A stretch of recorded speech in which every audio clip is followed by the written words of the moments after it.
Mereka seolah-olah mendapatkan dukungan. Dan memang butuh dukungan paling banyak ya dari kaum petani, buruh dan nelayan. Dari dulu.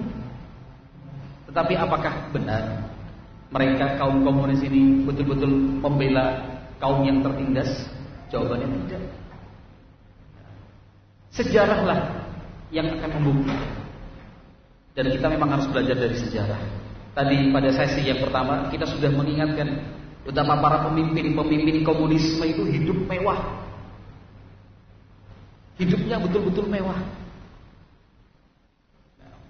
Setelah mereka berkuasa, setelah mereka memimpin, hidupnya berkuasa. Yang miskin sudah dilupakan. Mahasiswa-mahasiswa yang sebelumnya rajin mendatangi petani, buruh dan nelayan untuk memperjuangkan hak-hak mereka katanya, setelah mendapatkan posisi kursi manis tidak pernah lagi datang untuk menyambangi petani, buruh dan nelayan. Lihat negara-negara komunis seperti Soviet misalkan. Seperti Soviet misalkan. Setelah penguasa-penguasa komunis itu berkuasa, pemimpin-pemimpin komunis itu berkuasa, apakah yang rakyat kecil, rakyat sengsara, rakyat miskin berkurang jumlahnya? Tidak. Justru semakin bertambah jumlah orang-orang miskin. Karena salah satu prinsip dari kaum komunis, masyarakat itu dibatasi kepemilikannya. Sehingga harta, tanah, kendaraan, industri semuanya dikuasai oleh negara, diatur oleh negara. Tidak boleh ada orang kaya di tengah-tengah masyarakat. Walaupun tujuan akhirnya ternyata untuk memperkaya diri sendiri dan pribadi. Hitung-hitungan kasarnya bagaimana? Misalkan dalam satu negara terdiri dari 100 juta penduduk. Ini cuma hitung-hitungan kasar. Untuk membuktikan bahwa negara-negara komunis itu gagal, tidak bisa menekan jumlah rakyat yang miskin. Bukannya berkurang, malah justru bertambah. Gambaran kasarnya kalau sebuah negara terdiri dari 100 juta penduduk, katakan yang miskin 50%, 50 juta, yang kaya 50 juta. Ketika komunis berkuasa, orang-orang yang kaya tadi diambilin hartanya, katanya untuk dibagikan kepada yang miskin. Kenyataannya kan tidak. Setelah diambil, orang-orang kaya itu dimiskinkan untuk mereka sendiri, pemimpinnya. Kira-kira kalau dalam hitungan sederhana seperti ini, orang miskin bertambah atau berkurang? Bertambah. Dari yang 50 juta orang miskin sebelumnya, plus orang-orang kaya yang sebelumnya tadi sudah dimiskinkan juga. Nah, itu ideologi ditanamkan betul oleh kaum komunis. Maka di awal-awal pemberontakan PKI tahun 2648 dan terus bergulir sampai tahun 65 dan sampai sekarang mereka istilahkan dengan 7 setan desa, memusuhi dan membangkitkan kebencian kepada orang-orang yang dipandang punya 7 setan desa. Mulai dari rentenir, tuan tanah, orang yang wajib zakat, mengeluarkan zakat itu dimusuhi oleh kaum komunis. Dianggapnya tidak sama rata, tidak sama rasa.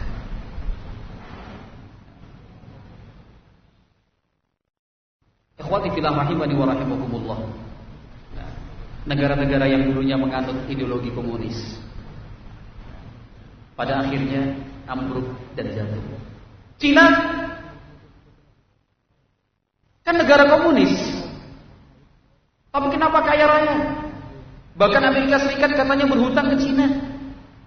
Cina kan komunis, tapi kenapa bisa mandiri?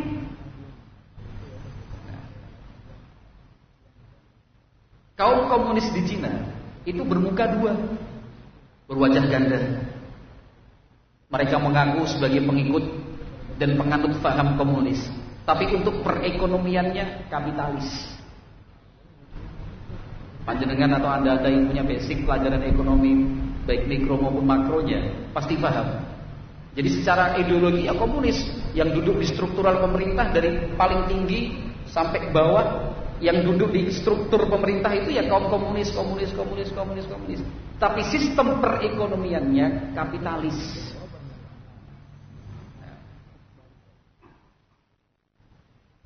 Yang juga tentunya sistem kapitalis ini ya bertentangan dengan syariat Islam. Jelas dan sangat jelas bertentangan. Nah, ekonomi Islam ada sendiri, konsepnya pun matang dan sempurna, dibangun oleh Nabi Muhammad SAW berdasarkan wahyu dari Allah Azza wa Jalla. Kita pun belajar menganut perekonomian asasnya dari Al-Quran, dari Sunnah Nabi Muhammad SAW. Nah, ternyata ujung-ujungnya para pegiat dan penyeru ideologi komunis itu ingin mencari keuntungan duniawi dan materi, persis dengan kaum ekstremis kanan, kaum teroris Khawarij, kaum ekstremis kanan. Mereka juga tujuan akhirnya adalah dunia. Tujuan akhirnya dunia. Itu sudah dari awal berdirinya kaum ekstremis kanan, itu sudah tujuan utamanya adalah dunia. Sekarang yang mempelopori faham teroris, kelompok ekstremis kanan ini, kaum Khawarij, siapa? Dzul Khuwaisirah. Dialah cikal bakal kaum teroris di seluruh penjuru dunia ini. Dialah yang menentang keputusan Nabi Muhammad SAW. Dialah yang mengatakan Nabi Muhammad SAW tidak mampu bersikap adil. Kronologisnya karena waktu itu Nabi Muhammad SAW membagi-bagikan harta untuk orang-orang tertentu yang memang dipandang oleh Nabi SAW lebih layak untuk diberi.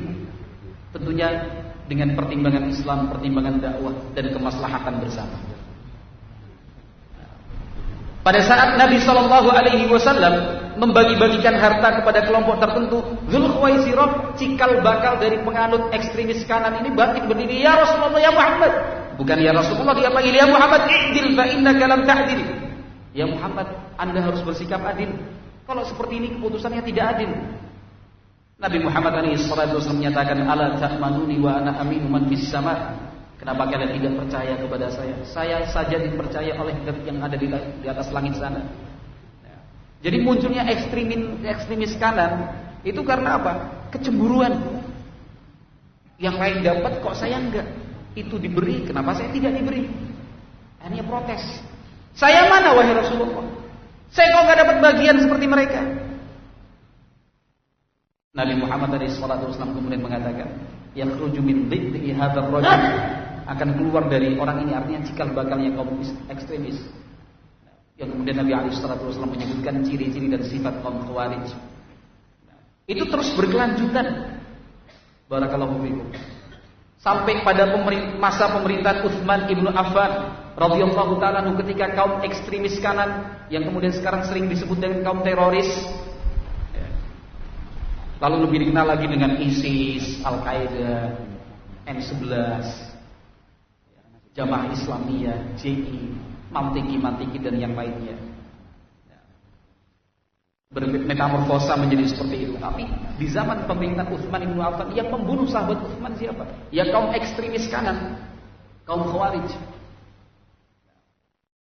Mereka mengepung rumah sahabat Utsman yang waktu sebagai khalifah. Mereka membunuh sahabat Utsman bin Affan radhiyallahu ta'ala anhu. Tidak cukup mereka membunuh sahabat Utsman, bahkan perabotan rumah tangga, harta benda milik Utsman dibawa lari, dicuri dan dirampok oleh mereka. Para demonstran yang mengepung rumah Utsman ibnu Affan, mereka semuanya datang dari arah Mesir. Sebelum sampai di kota Madinah, Utsman ibnu Affan yang kemudian datang menemui mereka di base camp yang mereka buat di luar kota Madinah untuk menyanggupi tuntutan-tuntutan mereka. Ada beberapa tuntutan disampaikan para demonstran. Tuntutan apa? Tuntutan harta. Agar Utsman bersikap adil dalam pembagian harta, agar mereka mendapatkan keringanan biaya, agar semuanya dunia, harta dunia. Itu yang mereka tuntut. Ketika sudah disepakati dan disetujui sahabat Utsman, baru mereka tenang, ayo pulang. Tapi para aktor intelektual provokator tidak akan membiarkan kejadian itu berakhir dengan damai. Akhirnya sebuah surat palsu dibuat atas nama sahabat Utsman, ditujukan kepada gubernur Mesir, isinya perintah setibanya para demonstran ini di Mesir, tangkap mereka, bunuh mereka. Surat palsu. Nah, yang kemudian diskenariokan ada seorang penunggang kendaraan kuda seakan-akan terburu-buru dan berusaha menghindar dari rombongan demonstran yang sudah bersukacita karena merasa tuntutannya dipenuhi sahabat Utsman. Ulang, itu siapa? Kau mencurigakan? Tangkap! Tangkap, digeledah. Oh, ini ternyata Utsman pengkhianat. Kita disuruh pulang, tuntutan kita dipenuhi, ternyata nanti kita akan dibunuh oleh gubernur Mesir. Balik lagi ke Madinah. La haula wala quwata illa billah. Utsman bukan sahabat penakut atau pengecut. Utsman itu sahabat pemberani. Untuk apa dia harus berpura-pura seperti itu? Tapi karena itu adalah keputusan yang jujur, yang adil. Keputusan itu memang diambil oleh sahabat Utsman untuk memenuhi tuntutan-tuntutan mereka. Tapi la haula wala quwata illa billah. Itu adalah sunnatullah, takdir dari Allah yang tidak bisa dihindari. Sahabat Utsman terbunuh. Kemudian kaum ekstremis kanan terus hidup. Kaum teroris ini dalam setiap kegiatannya perang, ngambil harta orang Islam, merampok, menjarah, sampai sekarang. Jadi kalau misalkan kita mendapatkan informasi atau membaca berita, para teroris ini ternyata melakukan perampokan toko emas, melakukan perampokan ini, menjarah rumah, mengambil hasil kebun dan yang lainnya, seperti yang dilakukan oleh Santoso dan kelompoknya, ya jangan kaget. Masa mereka membela Islam tapi mencuri? Memang mereka mencuri. Masa membela Islam mereka merampok? Memang mereka merampok. Karena tujuannya adalah dunia. Dengan alasan harta yang dimiliki oleh selain kelompok mereka, hukumnya halal untuk diambil. Alasannya itu. Halal kok hartanya, ambil aja.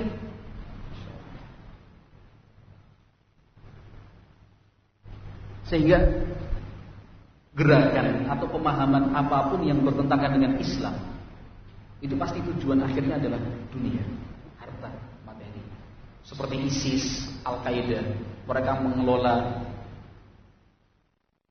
tambang-tambang minyak, kilang-kilang minyak diperebutkan. Kalau misalkan kita mendapatkan informasi Al-Qaeda menanam opium di Afghanistan dan sekitarnya, jangan kaget. Alasannya ya, nanti kan yang pakai orang kafir, bukan kita. Kita cuma menanam, menjual. Karena memang tujuannya itu. Sekian banyak orang Indonesia yang berangkat ke Suriah, katanya bergabung dengan ISIS. Alasan yang paling mendasar adalah faktor ekonomi. Karena dapat iming-iming di sana nanti dapat gaji rutin, bisa dikirimkan ke keluarga di rumah, akan dapat fasilitas seragam, senjata, makan, minum, tempat tinggal. Ujung-ujungnya dunia. Itu ekstremis kanan yang sekarang ini diwakili oleh ISIS, Al-Qaeda, Al-Jamaah Islamiyah dan yang lainnya. Nah, ekstremis kiri, kaum PKI, komunisme, Leninisme, Maoisme dan yang lainnya, itu juga sama tujuannya untuk mendapatkan dunia, jabatan, untuk sampai ditampuk kekuasaan tertinggi. Setelah sampai di sana, rakyat kecil semakin kecil, yang tertindas semakin dilindas. Buktinya banyaklah, sudah banyak puluhan negara bahkan yang menganut paham komunisme begitu. Kemudian akhirnya mereka sendiri yang menyatakan ideologi komunisme sudah gagal. Akhirnya beralih ke yang lain. Nah, ma'asyiral muslimin rahimani wa rahimakumullah. Maka konsep Islam adalah konsep yang paling sempurna. Konsep Islam adalah menentukan tinggi rendahnya derajat itu dengan takwa dan iman, bukan dengan harta, pangkat atau jabatan. Secara umum, Islam menanamkan kepada kaum fakir dan miskin untuk bersabar dan bersyukur. Islam mengajarkan kepada kaum fakir dan miskin untuk menjaga harga dirinya, martabat dan kehormatannya dijaga, sehingga tidak memiliki mental pengemis, tidak memiliki mental bergantung kepada orang lain. Sehingga kaum fakir dan miskin di dalam Islam tidak dididik untuk hasad, iri dan dengki kepada orang kaya. Islam tidak mengajarkan yang seperti itu. Islam mengajarkan kepada kaum fakir dan miskin untuk bersyukur. Nabi Muhammad SAW mengajarkan,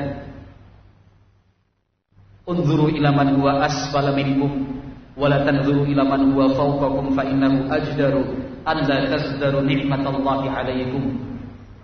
Nabi Muhammad SAW mengajarkan, lihat, perhatikan orang-orang yang kondisinya ada di bawahmu. Jangan melihat yang di atasmu. Karena hanya dengan cara seperti itu kamu tidak meremehkan dan tidak mengecilkan arti dari nikmat yang Allah berikan. Lihat ke bawah, masih banyak yang lebih sengsara. Lihat ke bawah, masih banyak yang lebih susah. Lihat ke bawah, masih ada yang lebih menderita. Jangan lihat yang ke atas. Kalau kita lihat yang di atas, kita selalu menganggap apa yang telah Allah berikan untuk kita kecil, sedikit, kurang. Oh, dia punya rumah tingkat, kita enggak. Dia punya AC, kita kipas angin aja kecil. Dia motornya 5, kita 1 aja rusak-rusak, sering dibengkelkan. Tapi kalau kita lihat ke bawah, rumah kita 1, walaupun kecil, tapi masih ada saudara kita yang sampai sekarang gak punya rumah, harus kontrak. Kita lihat yang di bawah, walaupun sepeda motor yang kita punya hanya 1, itu pun sering masuk bengkel, diperbaiki. Masih ada saudara kita yang sama sekali tidak punya alat transportasi.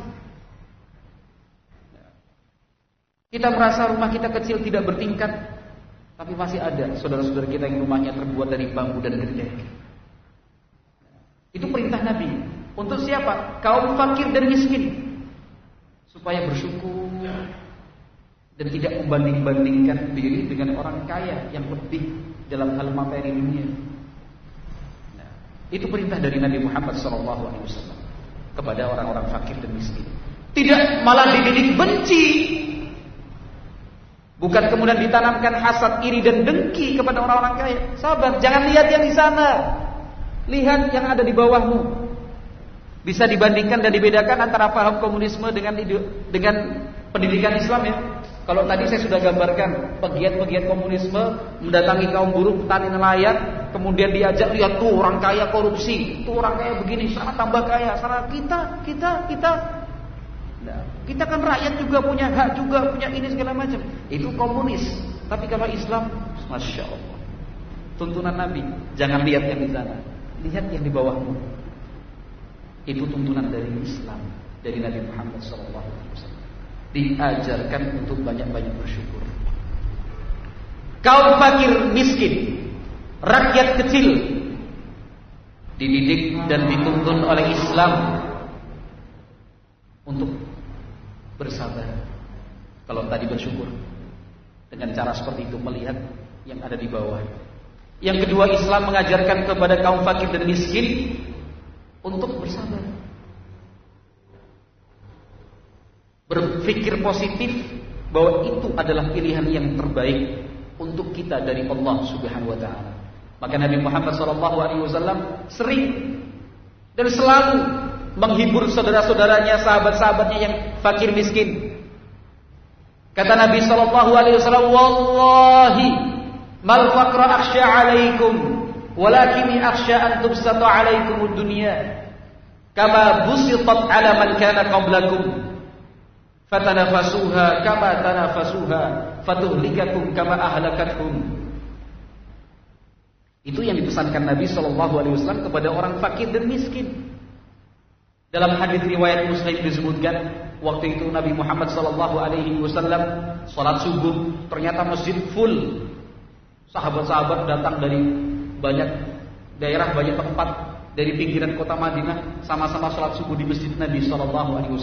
Padahal pada hari-hari biasa mereka salat di masjid dan langgar kampungnya masing-masing. Tapi subuh waktu itu mereka datang rame-rame.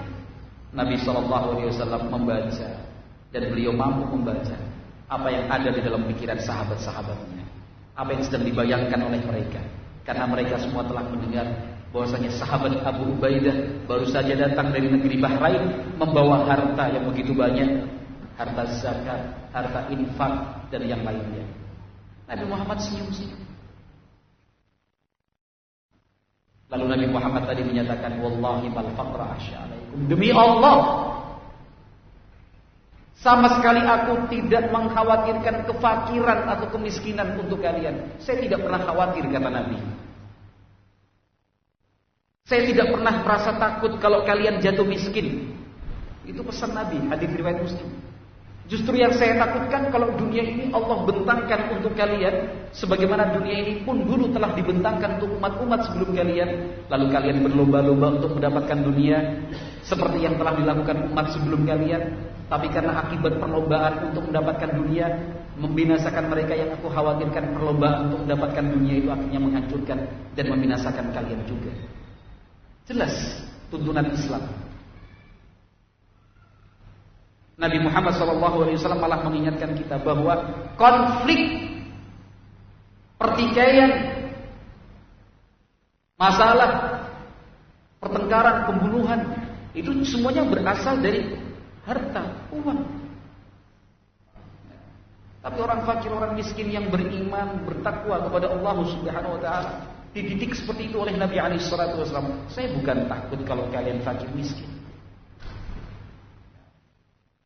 Maka umat Islam dituntut, dididik untuk mampu bersikap sabar. Bukan kemudian malah disulut, diprovokasi, dipanas-panasi. Bangsa kita, tambang emasnya di Freeport, lihat di Newmont, kilang-kilang minyak, di Blok Masela, Blok Mahakam, Blok Cepu, Blok Natuna, mutiara-mutiaranya, tambang batu baranya. Lihat hutan Indonesia menjadi paru-paru dan jantung dunia. Hasil lautnya. Kita adalah negara agraris. Macam-macam ceramah menyebutkan tentang aset kekayaan bangsa Indonesia. Setelah itu, lah kita bangsa kita kaya kok kita hidupnya miskin? Kita adalah bangsa yang kaya kok hidupnya seperti ini? Artinya sangat berbeda sekali dengan tuntunan Nabi Muhammad SAW. Nabi Muhammad mengajarkan sabar, terima, qanaah. Yang paling terpenting adalah kehidupan akhirat, karena kehidupan dunia adalah wamal hayatud dunya illa mata'ul ghurur. Dan tidaklah kehidupan dunia itu kecuali hanya kesenangan yang menipu. Apakah Nabi SAW hanya berteori dan berbicara saja? Jawabannya tidak. Selain beliau SAW mengajarkan dan mendidik sahabat-sahabatnya dan kita yang mengaku sebagai umat Islam, yang mengaku sebagai pengikut setia Nabi, selain mengingatkan dan mendidik kita seperti itu, Nabi Muhammad SAW pun menjalani kehidupan di dunia kurang lebih sama dengan kondisi orang fakir dan miskin. Lihat rumah Nabi SAW, kita lebih kaya daripada Nabi SAW kalau dilihat dari aspek tempat tinggal dan rumah. Rumah-rumah Nabi bukan disebut rumah, tetapi disebut al-hujurat, kamar. Karena wilayah disebut kamar, ruangan kecil,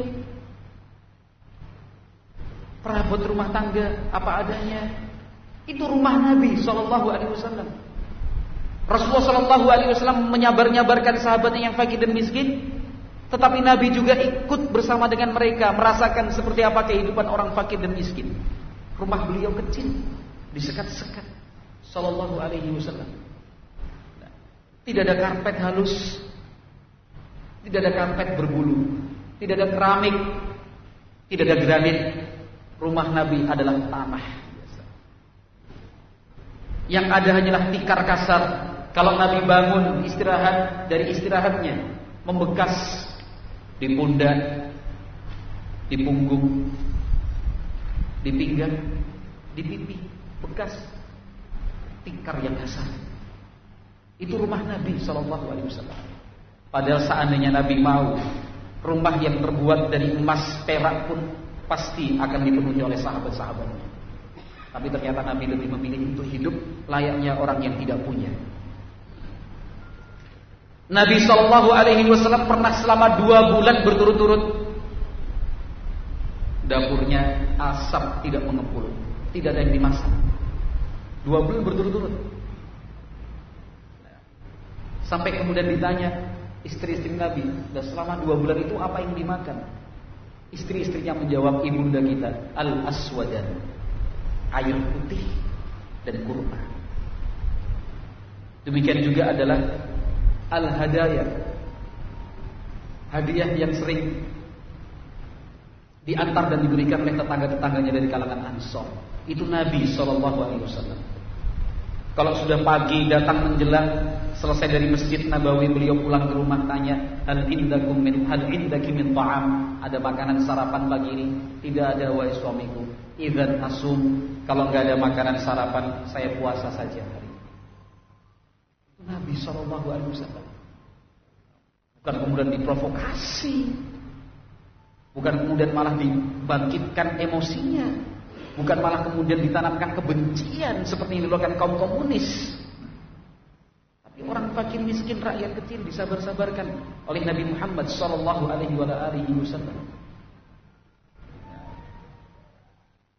Nabi SAW sering dan selalu menghibur mereka kaum fakir dan miskin.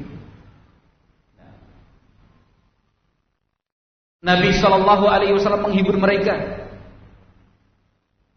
dengan sabda-sabdanya yang mulia.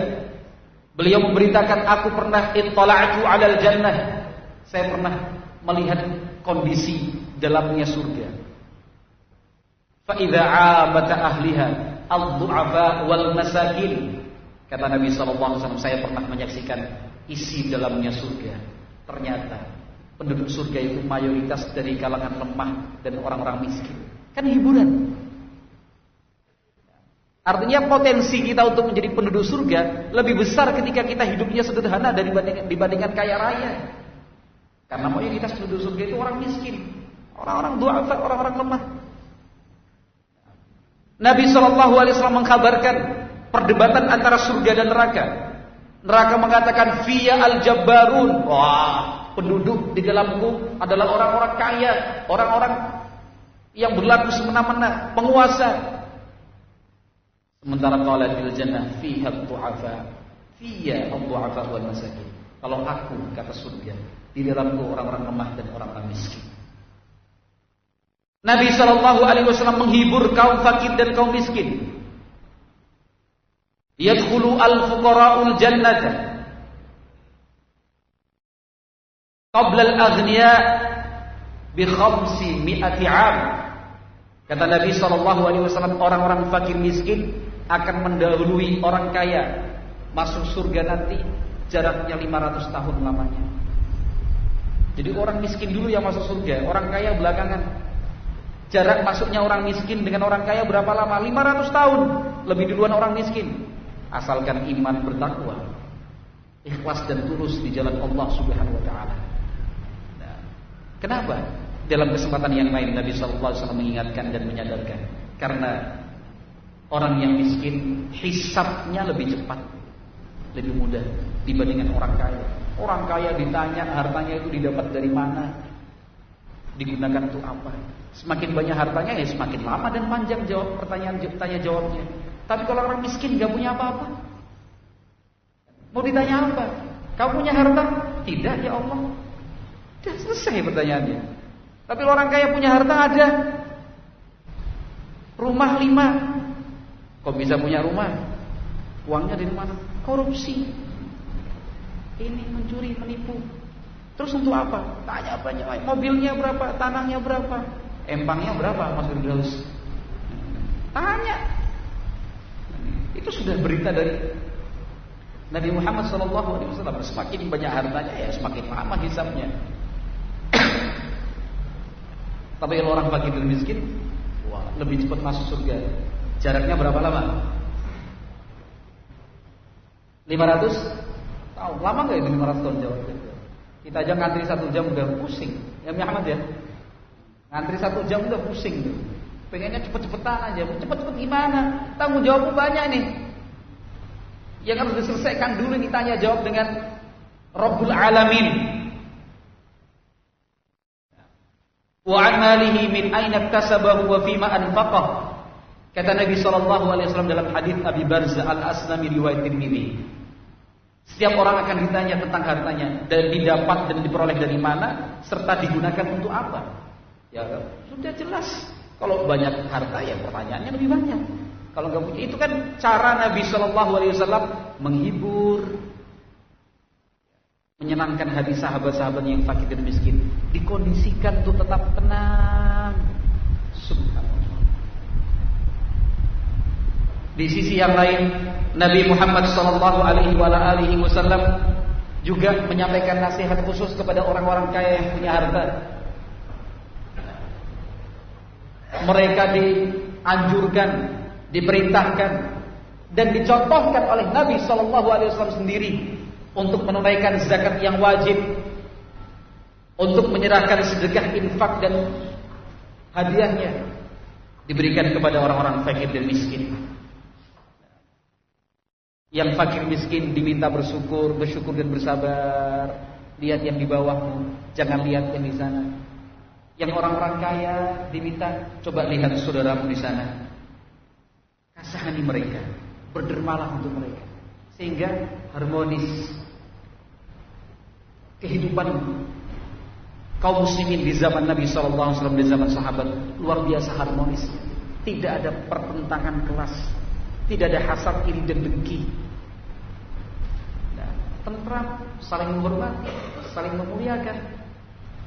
Nah, yang miskin dan yang fakir menjaga kehormatan diri dengan bekerja.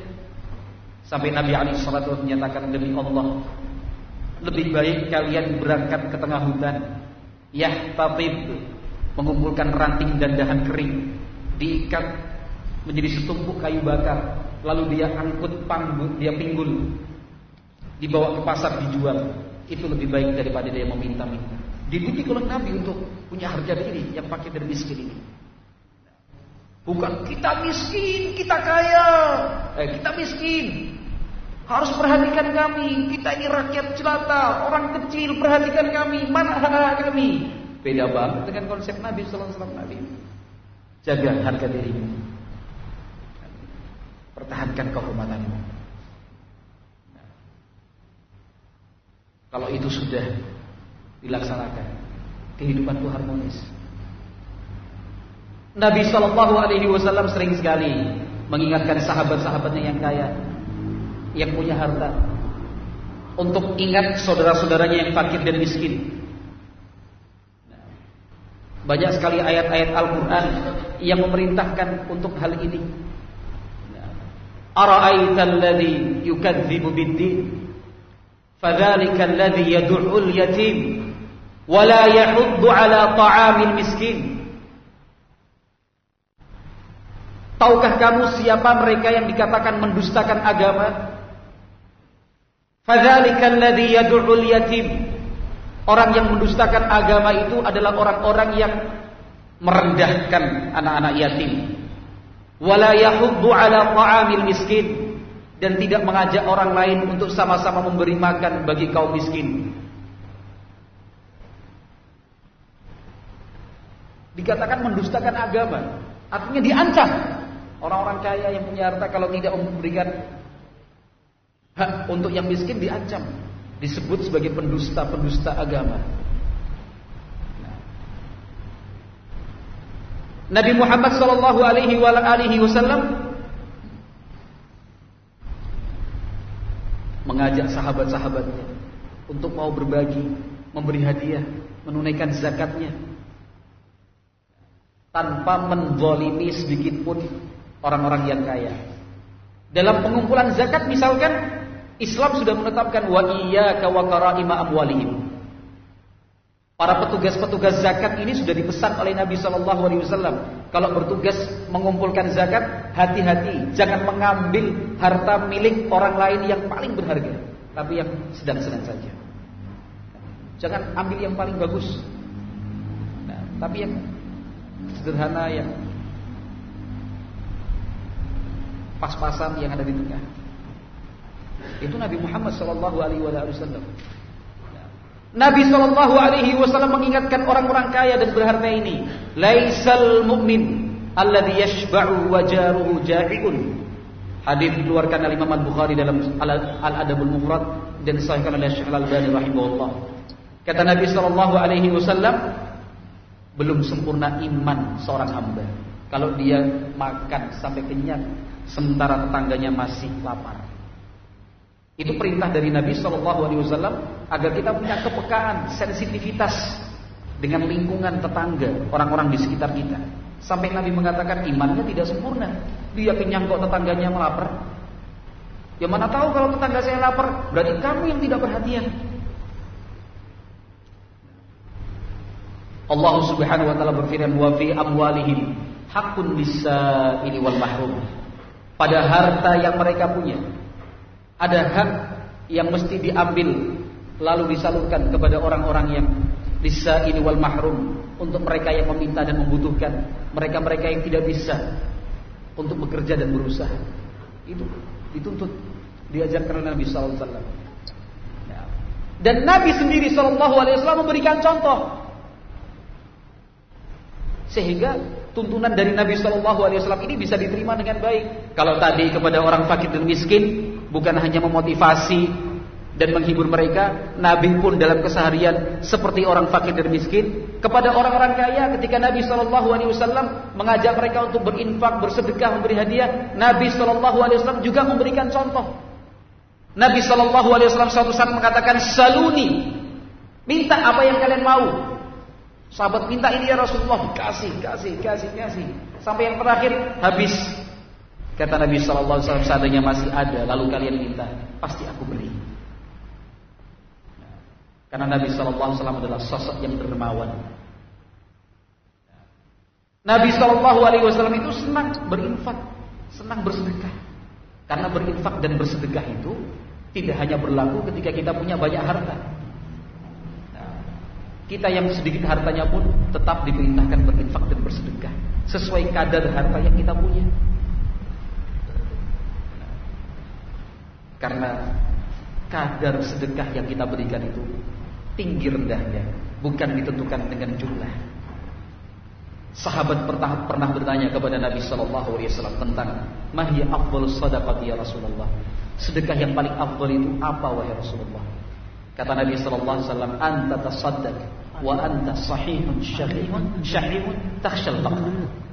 Sedekah yang terbaik itu adalah sedekah yang engkau berikan dalam posisi engkau sehat, bugar, berat untuk melepasnya, dan engkau sendiri membutuhkannya, tapi tetap diberikan. Ini sedekah yang terbaik. Tidak perlu nunggu kaya, tidak perlu nunggu ustaz, doakan saya sukses usahanya.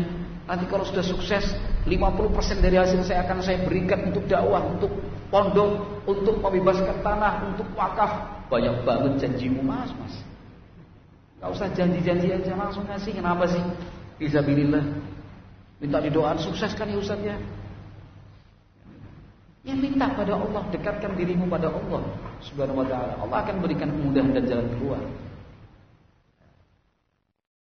Sehingga isu-isu pertentangan kelas yang telah kita singgung di depan tadi itu lahan suburnya kaum komunis itu.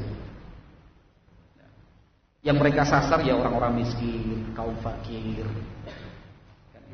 dipertentangkan, ditanamkan kebencian dan permusuhan kepada orang-orang kaya yang berharta, kepada para pejabat, pemerintah dan penguasa. Coba seperti kita lihat seperti apakah kehidupan para sahabat Nabi radhiyallahu taala anhum ajmain. Tadi kepada yang fakir dan miskin, Nabi memberikan arahan. Kepada orang kaya raya, punya materi, memiliki biaya, Nabi sallallahu alaihi wasallam pun memberikan arahan. Ketika dua arahan Nabi sallallahu alaihi wasallam ini dilaksanakan dengan baik, terciptalah kehidupan yang harmonis, sinergis. Kerukunan, kedamaian, ketentraman itu terjalin. Walhamdulillah. Nah, suatu saat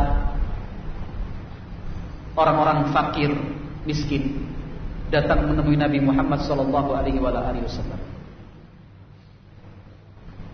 Karena mereka memiliki semangat untuk beribadah. Lihat, orang fakir dan miskin datang menemui Nabi sallallahu alaihi wasallam mengeluhkan dan mengadukan urusan akhirat. Ini kan hasil pendidikan dari Nabi sallallahu alaihi wasallam.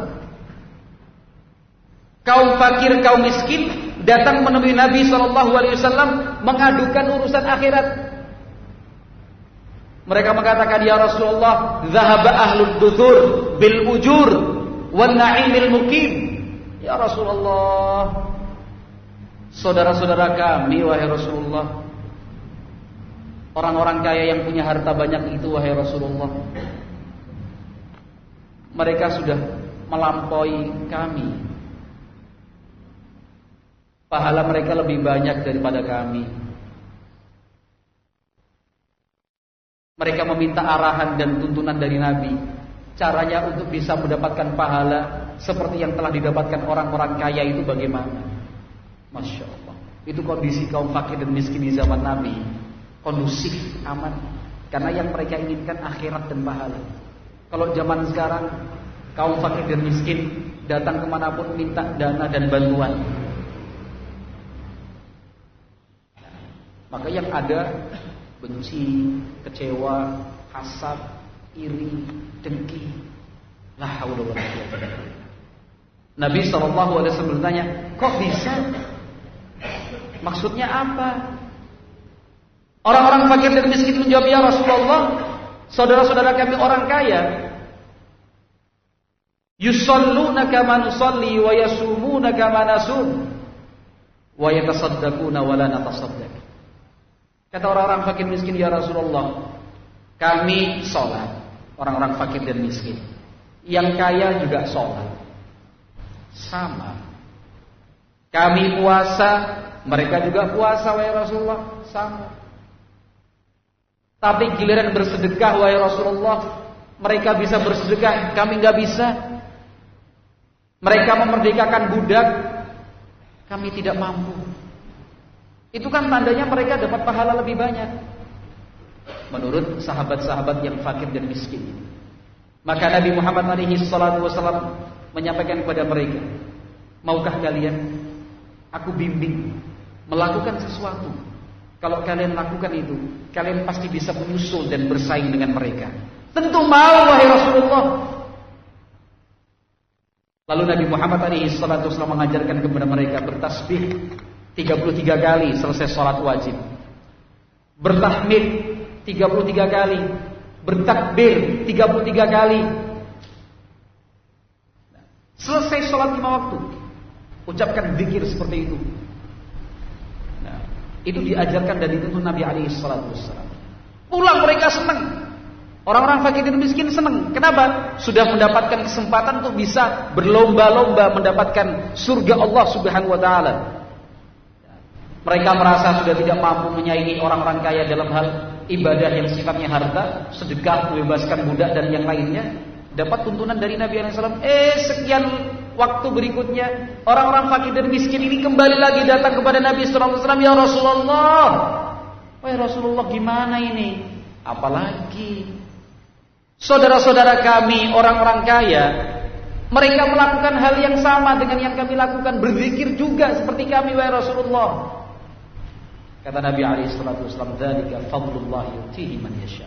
Kalau sudah sampai sebatas itu, itulah kelebihan yang Allah berikan untuk siapa-siapa yang dikehendakinya saja.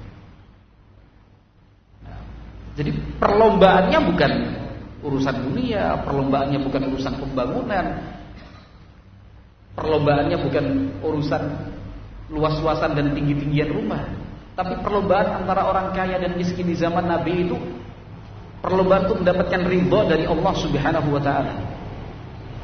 Nah, itu yang diperlombakan, sahabat yang miskin dan sahabat yang kaya.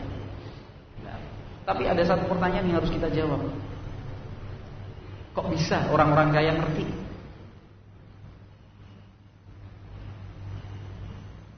Kenapa bisa orang-orang kaya akhirnya melakukan hal yang sama, mengucapkan zikir selesai sholat seperti yang telah kita terangkan tadi? Padahal yang datang menemui kan orang-orang miskin. Itulah perlombaan di dalam Islam. Konsep fastabiqul khairat, konsep berlomba-lombalah, bersegeralah dalam kebaikan di dalam Islam itu seperti demikian. Beda dengan perlombaan di dunia. Sederhananya begini, kalau perlombaan di dunia antara si A dan si B, si A tidak akan membuka rahasianya kepada si B. Si B juga tidak akan membuka rahasianya kepada si A. Si A ingin yang pertama, si B yang di belakang. Si B pun sebaliknya ingin yang paling pertama, tidak mau menjadi nomor 2. Bukankah seperti itu perlombaan di dunia?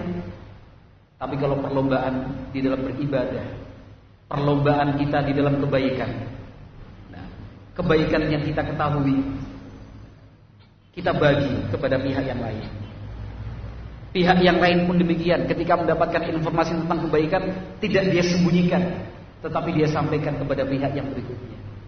Sehingga tujuan akhir dari perlombaan di dalam Islam sama-sama finish menjadi sang juara bersama. Tidak ada nomor 1, tidak ada nomor 2, sama-sama. Paham? Paham keterangan ini? Paham gak? Jauh-jauh dari Denpasar gak paham, repot nih. Udah siang, bentar lagi 1/4 jam lagi. Nah sekarang pertanyaannya, dari mana orang-orang kaya kok bisa mengerti dan paham? Ada amalan zikir yang diajarkan Nabi Sallallahu Alaihi Wasallam yang memberitahu ya orang-orang fakir miskin ini. Ketika mereka mendapatkan informasi dari Nabi, tuntunan untuk membaca zikir, tasbih, takbir, tahmid selesai sholat, bukan disembunyikan. Ini buat kita yang fakir miskin aja. Jangan sampai ketahuan orang kaya. Jangan. Ini khusus buat kita. Bukan seperti itu Nabi Muhammad mendidik sahabat-sahabatnya. Paham gak? Dari mukadimah yang saya sampaikan tadi, paham ya? Itu bukan kemudian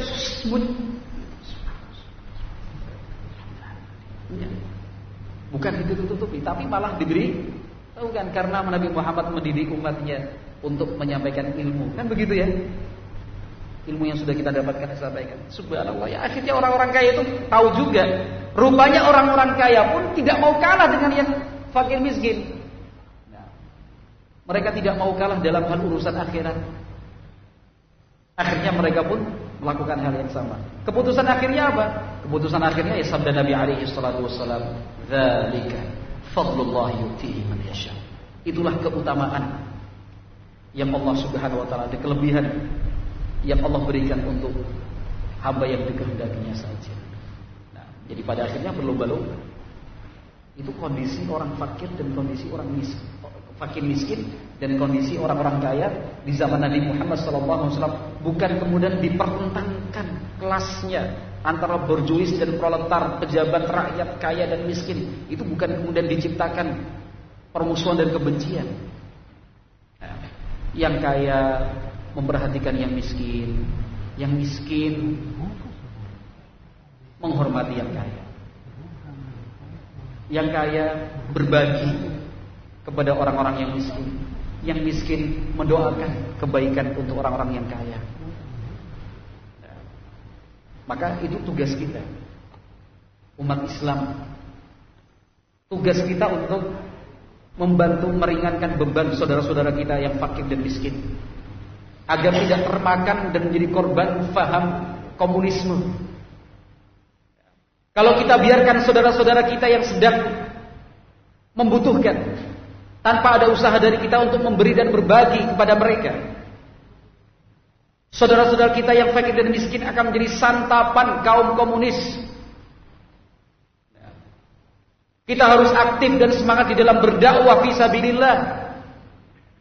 Siapapun dari kita yang sudah mempelajari ilmu agama, sampaikan. Jangan ditutup-tutupi, jangan disembunyikan. Apapun alasannya. Saya nggak mampu, saya juga nggak bisa. Padahal Anda mampu, padahal Anda bisa. Apa susahnya kultum 7 menit? Apa beratnya khutbah Jumat 20 sampai 30 menit? Kalau itu dipersiapkan dengan sebaik-baiknya 3-4 hari sebelumnya. Sampaikan kepada masyarakat kita, sampaikan kepada umat Islam ajaran Islam yang tidak mempertentangkan antara yang miskin dan yang kaya. Sampaikan kepada umat Islam yang fakir dan miskin dari mereka untuk bersabar dan bersyukur. Sampaikan kepada orang-orang kaya yang berharta agar memperhatikan yang miskin dan yang fakir.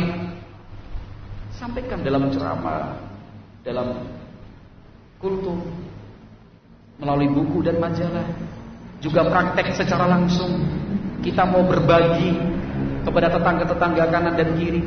Kita memberikan hadiah yang di belakang dan di depan rumah. Nabi Muhammad SAW ketika ditanya oleh sahabatnya tentang ayyu khisalul Islam khair, wahai Nabi Muhammad SAW, amalan di dalam Islam yang terbaik itu apa? Kata Nabi SAW, tud'imut ta'am wa tukri'us salam 'ala man 'arafta wa man lam ta'rif. Kata Nabi SAW, amalan terbaik di dalam Islam itu engkau memberi makan untuk orang lain. Engkau ucapkan salam kepada mereka yang engkau kenal dan yang belum engkau kenal sekali. Bagi makanan, kan tidak perlu mahal, tidak perlu mewah. Yang paling terpenting adalah kita hidupkan kebiasaan untuk saling memberi dan saling berbagi satu dengan yang lain. Nabi alaihi salatu wasallam menyatakan, la tahqiranna minal ma'rufi syai'an. Jangan engkau anggap kecil arti dari kebaikan, sekecil apapun itu.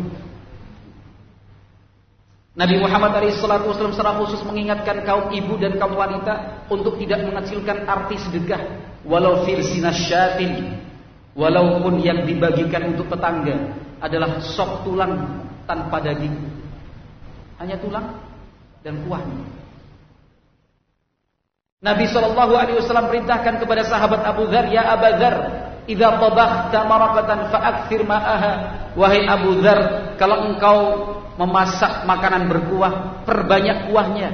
Wa ta'ahad jiranak, jangan lupakan tetangga-tetangga di dekat samping kanan kirimu, depan belakang rumahmu.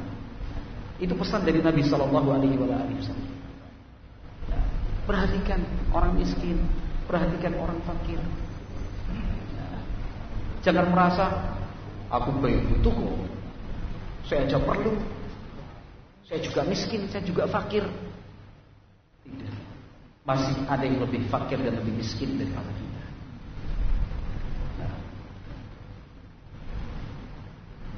Ikhwati fillah, rahimani wa rahimakumullah. Itu pintu masuk. Pintu masuk yang kedua untuk paham apa? Komunisme. Yang pertama, pintu masuk paham komunisme apa? Pak Bambang. Pintu masuk ideologi komunisme kok bisa berkembang di sebuah tempat, di satu wilayah, satu negara. Yang pertama apa? Anti Tuhan, anti agama. Jadi pengen hidup sebebas-bebasnya. Sekarang hawa nafsu manusia kan senang seperti itu kan, bebas, nggak ada aturan. Itu pintu masuknya untuk menanamkan ideologi komunisme ini, agar mereka loyal kepada para pemimpin komunis ini. Itu pintu masuk yang pertama. Pintu masuk yang kedua, pertentangan kelas. Pertentangan kelas. Dan ini sekarang ini yang paling digunakan ini, isu pertentangan kelas ini. Nah, jadi yang miskin di blow up, ya, dibesar-besarkan. Kemudian orang-orang kaya yang berperilaku buruk dibesar-besarkan juga, dipertentangkan. Nah, kaum buruh dikondisikan untuk selalu memprotes kebijakan pemerintah. Kaum buruh dikondisikan untuk demonstrasi dan unjuk rasa, mogok kerja. Sampai gajinya dinaikkan, UMR-nya ditingkatkan, fasilitas dan tunjangan juga diberikan. Melalui pintu yang seperti ini, kaum buruh, kaum nelayan mogok berlayar, kaum petani juga seperti itu, pegawai, kaum guru dikondisikan untuk unjuk rasa, mogok, tidak mau mengajar. Insya Allah. Padahal mereka sudah lebih dari cukup kehidupannya. Padahal mereka yang mogok minta ini minta itu, sebenarnya masih ada yang jauh lebih miskin dari mereka. Masih aja merasa miskin. Kenapa? Karena pendidikan agama yang kurang, sehingga tidak mempunyai sifat qanaah yang cukup, tidak ada sikap zuhud, tidak mau mengamalkan ajaran Nabi untuk melihat yang ada di bawah kita, tapi melihatnya ke atas terus, sehingga kurang bersyukur kepada Allah Subhanahu wa taala. Pintu ini yang digunakan oleh kaum komunis untuk meraih simpati dari masyarakat. Dibuat mimpi-mimpi palsu. Kalau komunis berkuasa, Pak, kalau mungkin sekarang mereka tidak akan menggunakan bahasa komunis, tapi langsung menyebut nama. Nanti kalau si A dan si B berkuasa, Pak, partai kami menang, kita akan buat sama rata, sama rasa. Orang-orang kaya yang punya tanah di mana-mana akan kita ambil, kita bagi rata. Maka dulu kalau di zaman PKI tahun 26 dan 48, serta awal-awal 65 dari Januari Februari 65, setengah tahun sebelum G30 SPKI bulan September itu, setengah tahun sebelumnya ada pertikaian tanah, rakyat jelata merampas tanah tuan tanah, mengambil sawah dikelola sendiri, hutan milik si A yang luasnya itu kemudian diambil dibagi rata. Itu untuk menarik simpati. Lihat, kalau komunis berkuasa begitu, nggak ada yang kaya, nggak ada yang miskin, semuanya sama. Bohong.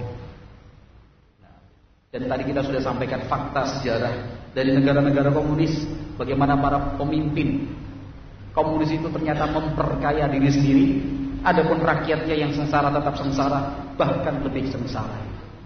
Maka kita harus waspada tentang pemberitaan-pemberitaan, baik melalui media cetak maupun media elektronik, yang online maupun yang offline.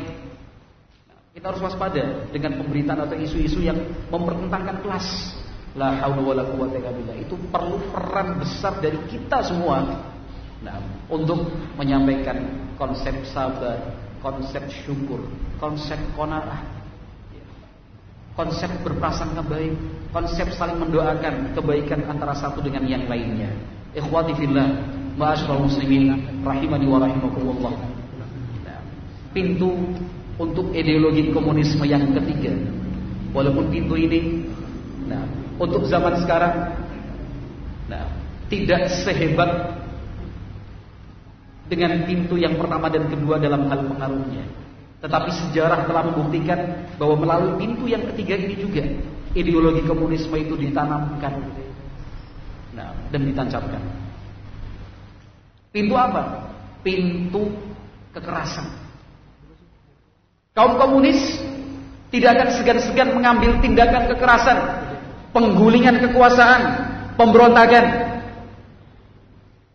Lebih dari 50 negara di dunia, kaum komunis berkuasa melalui kekerasan. Melalui kekerasan. Mulai dari Stalinnya, Leninnya, Mao Zedongnya di Cina, Pol Potnya di Kamboja, di Kuba, Venezuela, Polandia.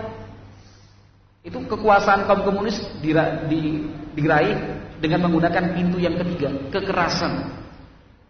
Bahkan konseptor atau pencetus paham komunisme, Karl Marx dan Friedrich Engels, mereka menulis dalam bukunya tentang komunisme itu seperti apa konsepnya. Kata mereka, merebut kekuasaan dengan kekerasan, menggulingkan seluruh kekuatan sosial yang ada.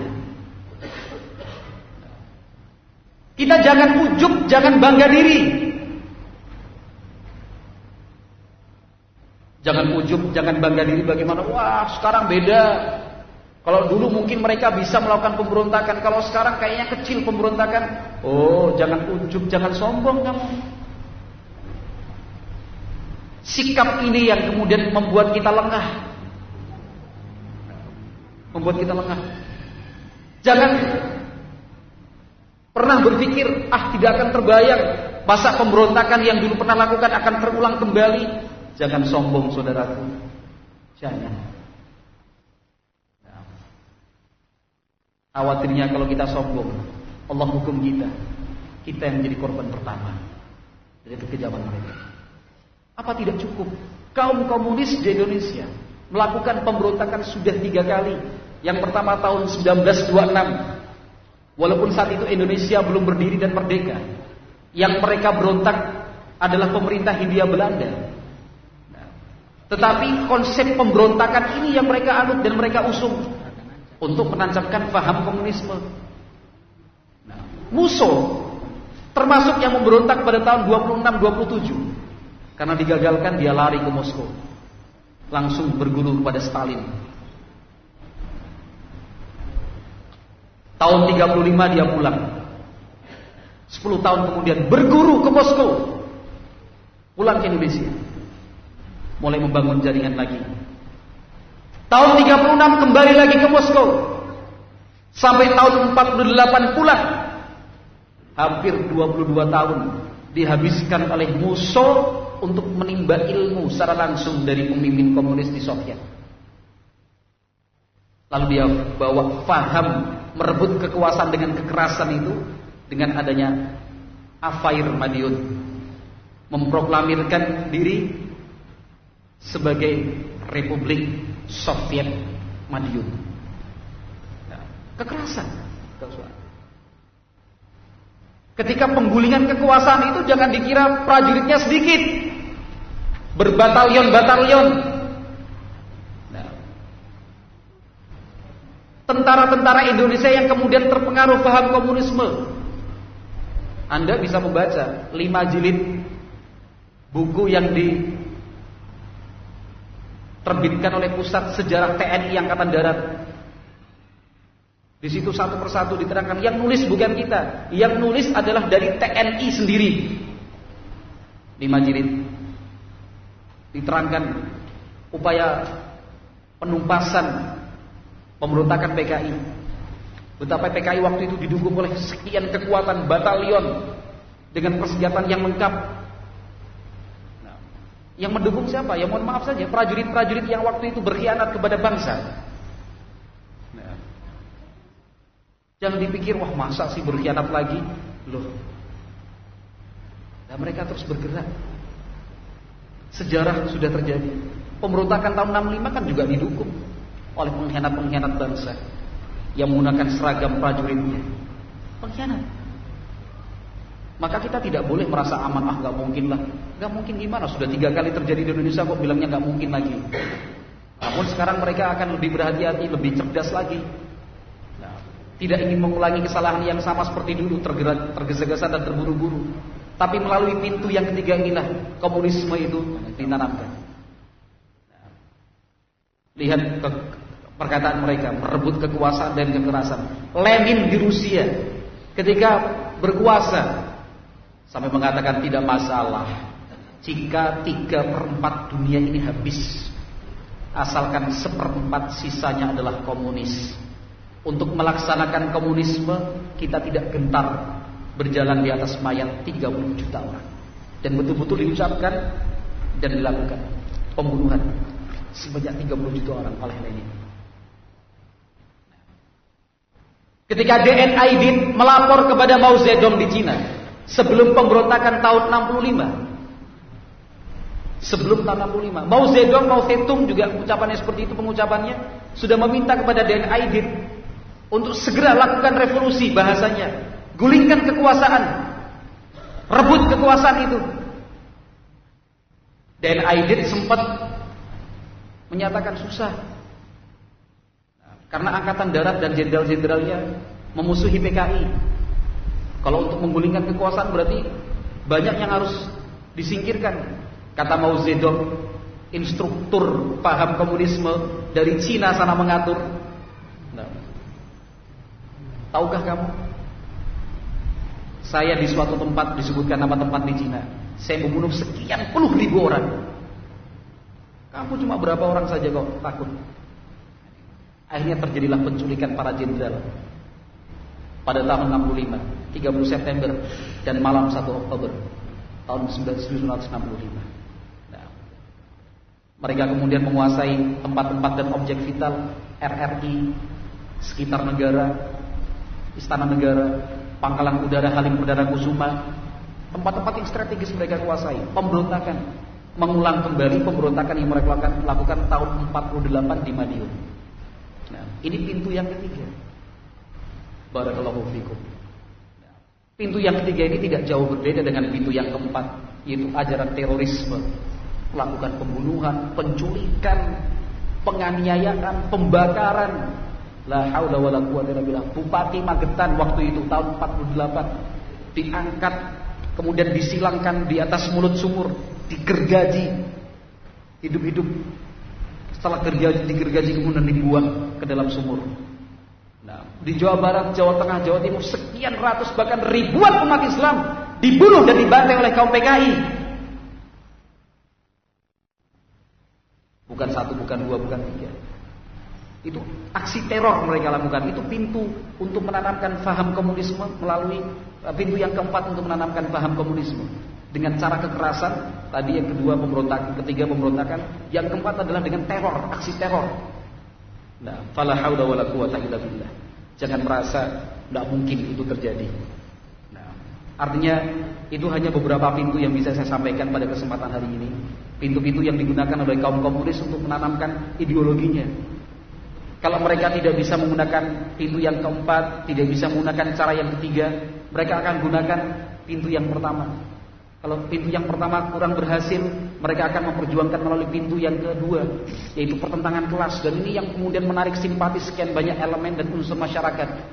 Nah, pintu kelima yang sekarang ini sedang diperjuangkan oleh kaum komunis adalah pintu hak asasi manusia menurut mereka. Melalui Komnas HAM. Seminggu yang lalu diadakan dan diselenggarakan sidang rakyat di Den Haag, Belanda. Sidang itu diselenggarakan terbuka. Ada rekaman videonya, lengkap, jernih, bagus. Yang maju adalah anggota komisioner Komnas HAM, Bahtiar namanya. Di depan penjajah Belanda, hakim-hakim dan anggota itu orang-orang Belanda yang pernah menjajah negeri Indonesia.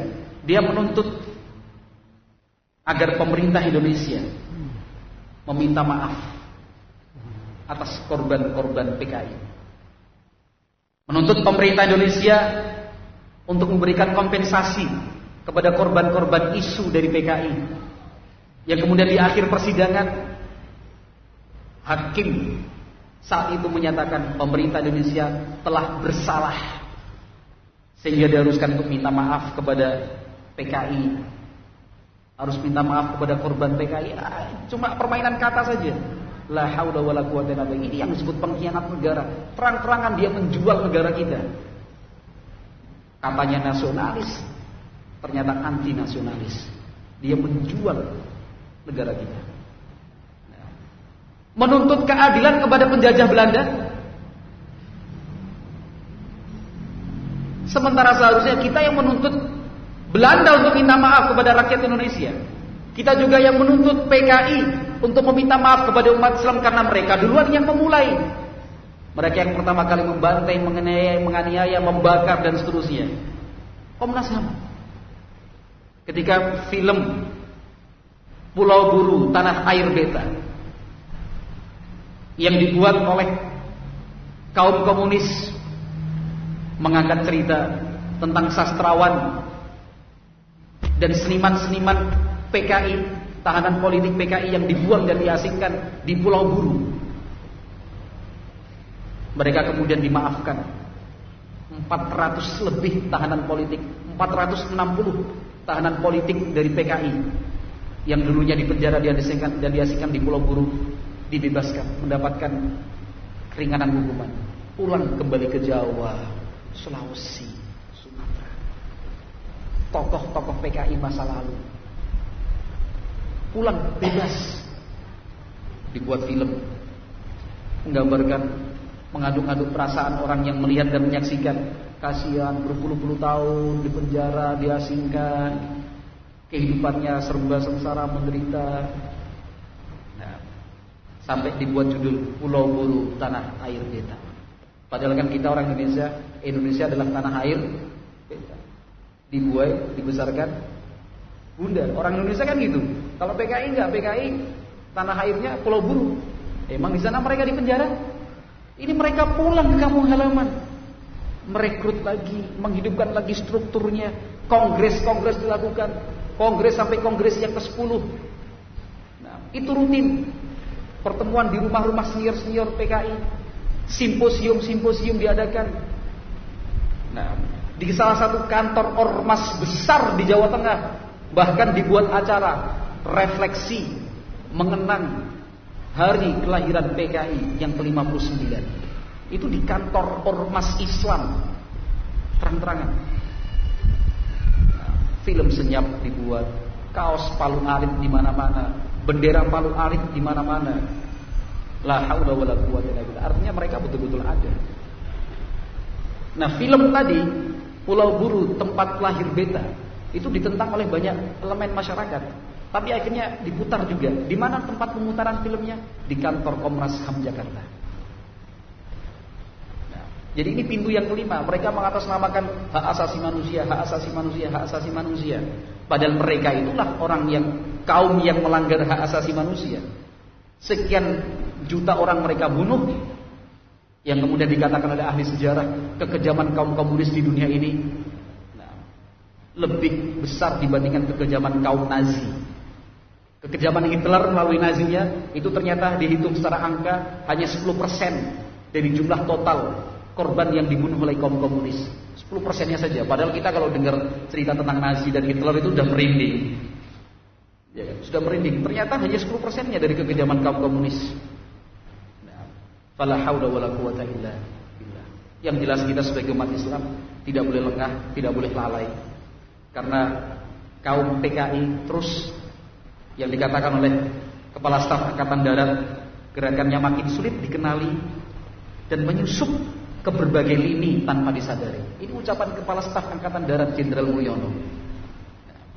Menteri Pertahanan Ria Mizat Triakudu menyatakan indikasinya memang ada di Indonesia. Antara lain dibuktikan kemunculan orang-orang yang memakai atribut Palu Arit sebagai lambang PKI atau komunisme, selain bentuk penyebarluasan bendera PKI di berbagai tempat. Nah, itu pernyataan resmi dari kementerian, dari seorang Menteri Pertahanan dan Keamanan negara kita. Jadi tidak bisa dianggap kecil. Kita harus waspada, berhati-hati. Tentunya yang paling terpenting adalah marilah kita tingkatkan semangat untuk thalabul ilmi, menuntut ilmu agama Islam, pelajari lebih dalam, jangan malas-malasan, tolonglah. Nah, tolong kalau ingin menggunakan kata yang kasar, kalau ingin menggunakan kata yang kasar, dan kalau memang tidak ada pilihan lain kecuali kata-kata yang kasar, mohon maaf saja. Mohon maaf saja, Anda itu orang bodoh. Jangan merasa pintar. Termasuk saya juga. Ini sudah kata-kata kasar ini. Untuk membangkitkan semangat kita thalabul ilmi. Jangan merasa pinter, ngaji puluhan tahun, baca Arab gundul aja nggak bisa-bisa. Bodoh kamu itu. Belajar thalabul ilmi. Kurangi cintanya kepada dunia. Waktunya dibagi. Jangan 23 jam untuk dunia, 1 jam buat ngaji. Itu pun sering libur dan nggak hadir. Ini saya sengaja menggunakan kata yang kasar ini. Saya ulangi kembali, sampean itu bodoh. Ilmunya masih kurang, sama juga seperti saya. Tapi ayolah kita ngaji, ayo kita belajar. Kalau cuma teriak, membendung komunisme, nggak ada ilmunya. Orang-orang yang seperti itu tidak ditakuti oleh kaum komunis. Cuma mengandalkan kekuatan fisik dan senjata, orang komunis nggak takut. Yang ditakuti kaum komunis itu adalah umat beragama, umat Islam. Maka yang disasar pertama kali adalah umat Islam. Kita yang sudah diberi kesempatan oleh Allah Azza wa Jalla menyadari bahwasanya thalabul ilmi itu fardhatun 'ala kulli muslimin wa muslimah, wajib bagi setiap muslim dan muslimah. Kenapa tidak bergerak? Merasa cukup sebagai orang biasa, bacaan Al-Quran yang gak bener, hafalannya gak tambah-tambah, bahasa Arabnya juga gak bisa, sholatnya juga gak bener, dikit-dikit tanya sama ustadznya, padahal masalahnya sepele, sesuatu yang sebenarnya bisa dipelajari, tapi lebih milih nanya. Yang susah kita yang jadi ustadz ini. Ya Allah, masa kayak gini ditanyakan? Apa hukumnya ini Ustaz? Sesuatu yang bisa dipelajari oleh sampean-sampean ini. Jangan asik. Saya punya koleksi nomor Ustaz ada 15 nih. Jadi kalau saya punya pertanyaan, saya kirim ke 15 Ustaz. Pasti satu dari mereka jawab. Nah, semangat untuk membaca, semangat untuk belajar kecil, minim, bahkan tidak ada sama sekali. Kita ingin membela Islam, kalau kita sendiri tidak paham Islam, bagaimana? Kita ingin melindungi kaum muslimin dari pemahaman-pemahaman yang sesat, bagaimana akan maksimal kalau kita sendiri tidak punya bekal untuk melindungi diri sendiri? Belajarlah saudara, tolong. Kita ini bodoh, betul-betul bodoh. Urusan kecil dan sepele aja kadang-kadang sudah membuat kita ngelopro, buat kita putus asa. Padahal masalahnya sepele, kecil banget. Hanya karena tidak punya ilmu. Maka yang pertama saya nasihatkan, marilah kita perbesar semangat kita untuk thalabul ilmi, ngaji, tempat-tempat taklim dihadiri. Buat target pencapaian. Itu yang pertama. Yang kedua, marilah kita beriringan bersama dengan pemerintah, terkhusus aparat keamanan dari TNI maupun Polri. Nah, di dalam menangkal, mencegah ideologi komunisme. Jangan bergerak sendiri, apalagi sampai melakukan tindakan fisik dan anarkis. Kebencian kita kepada kaum komunis bukan kemudian menjadi alasan membenarkan kita untuk melakukan tindakan-tindakan sendiri. Memukul, membakar, menganiaya, itu bukan hak kita. Tapi ayo kita bergandengan tangan dengan aparat keamanan TNI dan Polri. Catatlah nomor telepon atau HP polsek terdekat, koramil terdekat. Masing-masing kita harus punya itu. Punya kenalan di polsek satu, punya kenalan di koramil satu. Sehingga ketika terjadi hal-hal yang terkait dengan kebangkitan komunisme ini, kita segera koordinasi, Pak, tolong ditindaklanjuti, saya baru lihat ini. Kan itu. Ada orang menggunakan kaos Palu Arif, saya sendiri malah kaosnya dicetak, Pak, di rumahnya, Pak, tolong, Pak. Bukan grebek, sweeping bareng-bareng. Tidak seperti itu Islam mengajarkan, tidak seperti itu Ahlus Sunnah mempelajari. Tapi Islam mengajarkan, Ahlus Sunnah mempelajari bahwa hal-hal yang seperti ini dilakukan koordinasi dengan pihak yang terkait, yaitu aparat keamanan, TNI dan Polri. Nah, coba kita lihat dan kita dengarkan bagaimana dukungan, dan itu adalah bentuk sinergisitas antara rakyat dan TNI Polri untuk isu komunisme. Bapak Komandan Koramil dan Ramil Indramayu Kapten Sugianto, beliau mendukung sepenuhnya kegiatan ini, kegiatan pengajian kita hari ini. Bahkan beliau mengatakan siap ikut berpartisipasi untuk mengamankan meskipun tidak diminta. Bapak dan Ramil juga mengatakan, mengingat sudah semakin menipisnya pemahaman masyarakat, khususnya generasi muda, akan bahayanya ideologi komunisme. Alhamdulillah, usaha kita untuk menangkal dan mencegah ideologi komunisme beriringan dengan dukungan dari TNI. Yang dari Polri juga seperti itu. Kepala Biro Operasional Sat Intelkam Polres Indramayu, Bapak Inspektur 1 Saifullah, menyatakan kegiatan ini adalah kegiatan yang bagus, perlu dilanjutkan. Jadi jangan sekarang aja, tapi dilanjutkan. Tapi ustadznya kan nggak mesti saya. Dan beliau mendoakan semoga kegiatan bisa berlangsung dengan sukses. Alhamdulillah sukses. Kita tadi juga mendengarkan dari Bapak Sekda, Bapak Haji Ahmad Bakhtiar yang mendukung acara ini. Kemudian Bapak Ketua Majelis Ulama Indonesia, Bapak Muhammad Syatori, sebagai wakil dari suara umat Islam di Indramayu. Bahkan beliau memberikan dukungan secara tertulis untuk acara ini.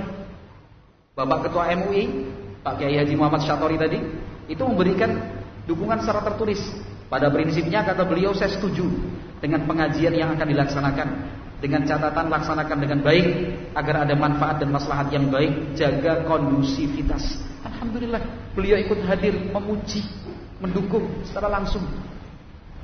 Nah, bahkan beliau tadi mengatakan, tahu nggak, waktu acara ramah tamah disampaikan kepada pihak kepolisian, Bapak tahu nggak kenapa pesertanya sedikit? Artinya tidak seperti yang dibayangkan, karena ada pihak-pihak yang suudzon. Beliau bilang tadi. Nah, padahal bagus penyampaiannya, temanya bagus. Ini nanti saya sampaikan ke Pemda, tolong sampaikan kepada komandan. Siap.